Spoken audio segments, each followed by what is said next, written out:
เอาสบายดีทุกคนคลิปนี้สิพามาเบิ่งหางโตเดินอยู่ในเฮือนนี่เลยหางบักใหญ่นึงนี่ได้มันติดอยู่ในกุกลำไยใหญ่ๆคนกายไปกายมาเอากับบูเอาต้นลำไยก็ได้ไปกับต้นมะยมนั่นก็ติดทางคนเที่ยวไปมา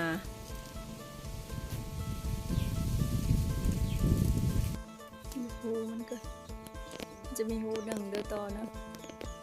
หูมันแลนเข้าแลนออกค่ะเนี่ยกลางคืนมันนอนให้ไปมาจูดน้องกับบุจูดนางมาคำมาคูนนอนเปย์นี่เลยไก่เฮือนตอดตัวโน่เทือหนึ่งนะ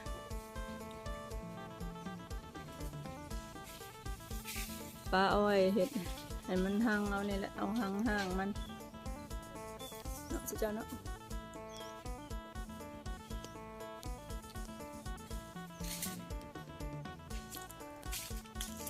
ไว้เนาะพี่น้องเอ้ย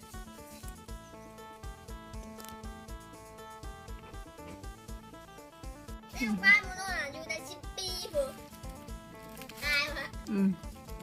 ปี2 ปี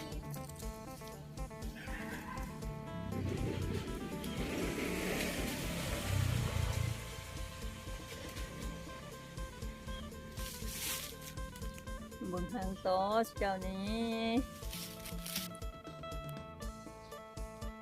ใหญ่หลายสิหนูได้อยู่ในต้นลำไยมันพักได้8 เดือน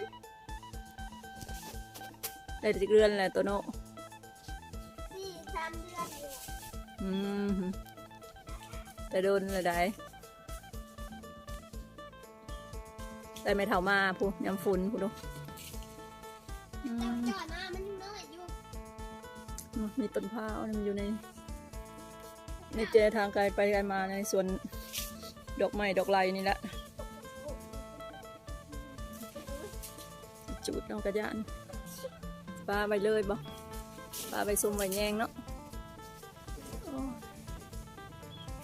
มันจะจุดกับคนไกลไปไกลมานี่คนหลดไกลไปไกลมาในเฮือนนี่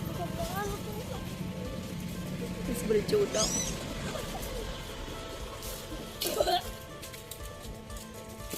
นี่แหละไปแยงเพื่อนก็ไปไกลมันพักก็10 ปีได้เดือนนึงอุ้ยขันจูดกับเบิ้งเนี่ยเจ้ายันตอดคนอยู่ในเฮือนกับปูดหนึ่งยันกอดคนไปไกลไปไกลมาหรือว่านางมาคำมาคูนมาตอดคนละ2 เถื่อแล้วได้นี่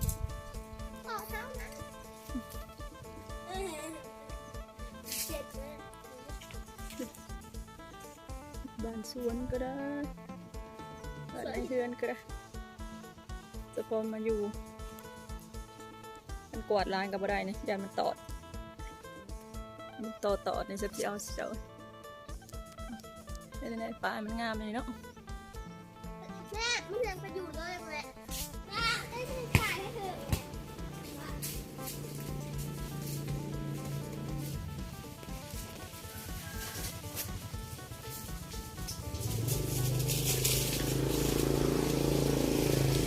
ได้เป็นทางต่ออยู่ในเฮือนเนื้อจอบ้างใหญ่ๆนี่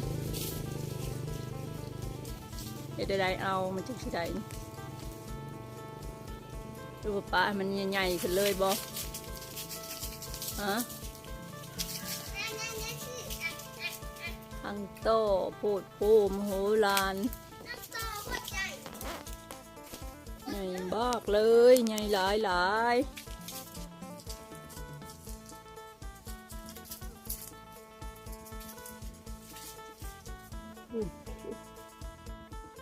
ต้นเศร้าต้นแรง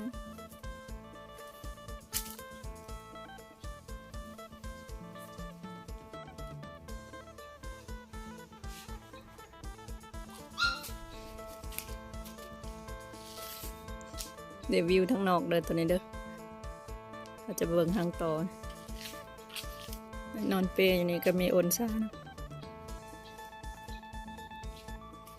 เดี๋ยวทางต่อก็เถลืออยู่เห็นปะใหญ่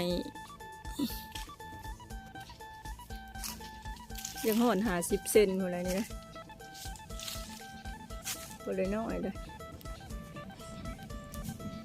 เป็นว่าเอาต่อลูกต่อนะเอายามเดือนเพ่งมาลดกลายเป็นว่าลูกมันจึงดก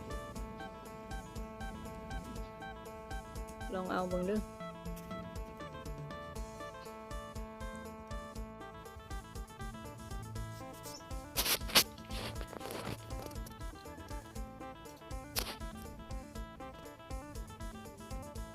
เป็นบ่หางใหญ่เลย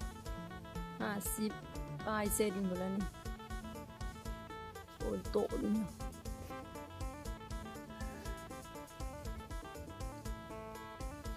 ต้นลำไย2 ต้นก็มีสวนดอกไม้ทั้งลมมันว่าดงบ่จังเนาะเดินบ่กล้ากวาดเหงื่อเลยนะแต่มันต่อน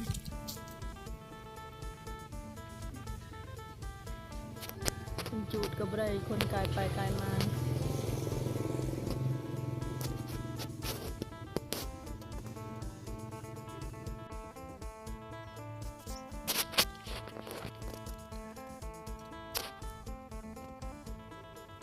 เป็นบ่หางใหญ่เลย